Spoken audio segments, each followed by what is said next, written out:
Hello there. I want you to imagine that you've just received a phone call from a friend who is absolutely panicking. Why, you may ask? Well, this particular friend has agreed to play at another friend's wedding, and there are Scottish connections. Now, the problem is they don't have a fiddle player, and you're the only fiddle player that they know. Now, the thing is, with a Scottish wedding, you're going to need a few marches because of various dances, but marches are very popular. And you may not know any. Maybe you only play Irish reels and jigs. So what are you going to do? Well, the first thing you can do is play something like an American style tune that works quite well as a march. Now, this may have originated in Ireland, this tune, but I think it's generally associated as being an American style tune. Anyway, I'll play this tune first, and I think this particular tune would work quite well as a march. Here we go.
Now, you may recognise that tune. That tune is called Bonaparte Crossing the Rhine. And you'll find that particular version in the Fiddler's Fake book. Now, that would work quite well as a march, actually. You can imagine people doing the Gay Gordons to that quite easily. Now, what else could you provide? Because you normally play in your local session and they're playing Irish reels and jigs. But what else could you play? Well, now, there's a tune that I play that most of you will know. It's this one. I'll play it for you.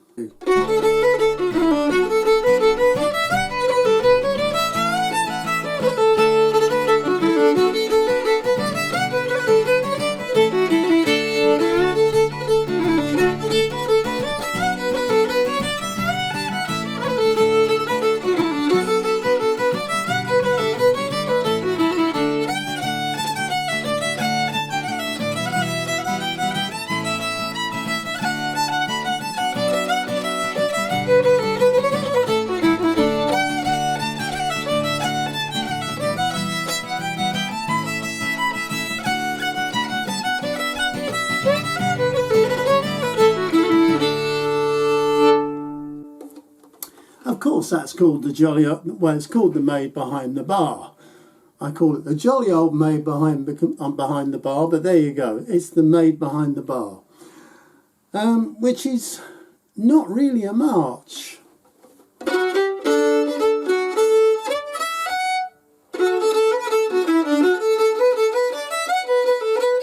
So what can you do? Now, you can change this tune into a march pretty well. And there are quite a few reels that you can turn into marches by simply doing this. What you do is on the first note, compare it to Napoleon.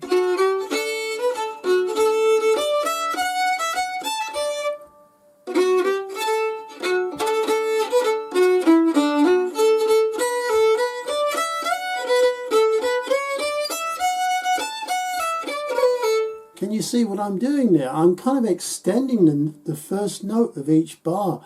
I'm placing more emphasis on the first note. If you look at the notation, you'll see that's exactly what's taking shape.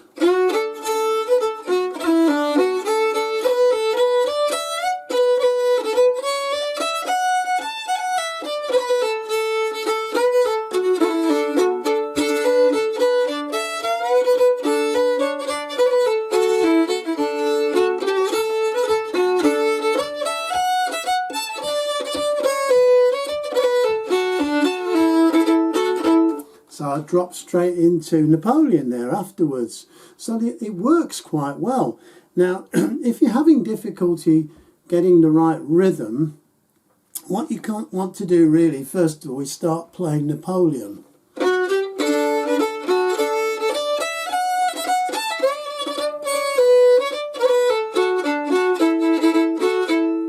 And then go straight into the Maid Behind the Bar.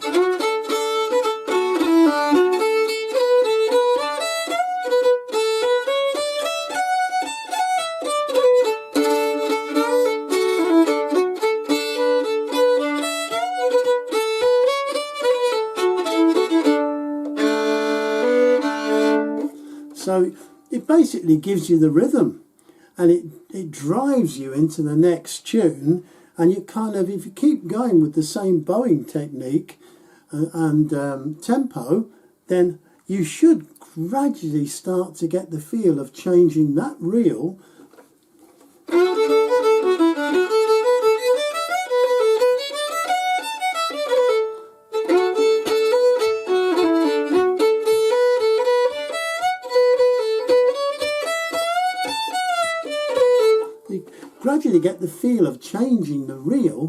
into a march, which can be quite useful, particularly if you're playing a dance and you're asked to produce a few marches and maybe you haven't got any, but you do know lots of reels. Well, you can change them in that way. Now, imagine you've been asked to play a set of marches. Goodness me, what are you going to do? Well, you could do this. You could cheat a little. Simply by starting off with Napoleon.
So you obviously realise there that I just simply dropped down a key with the Maid tunes. So first of all I started off with Napoleon, then I played the Maid Behind the Bar in the key of G, which is dead simple because you just simply drop down a string. So from the key of D, you just simply start on the G string.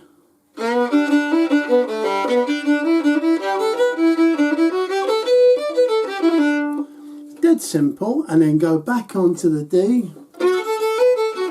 So you start with Napoleon first, and then go into the Maid in G,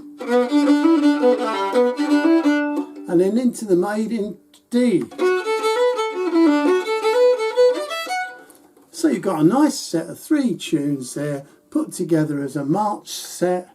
I think that would keep a lot of people happy if they're dancing something like the Gay Gordons or one of those style of tunes, or dances at a ceilidh. You know, because what tends to happen a lot with those kind of tunes, people enjoy doing that sort of thing. So, you know, you can just prolong it as long as you want. The caller will just tell you when to finish. They usually tell you 8 bars before the end, you know, finish up now, end up now, and then you just finish those last 8 bars. But there we go. So that's one way of changing a tune from a reel into this instance a march, and combining it with the Bonaparte crossing the Rhine. Now the other thing you can do, you're in a session, you're playing along, and all of a sudden you think, well, I could add those 2 tunes together in a set. And then maybe after you've played that,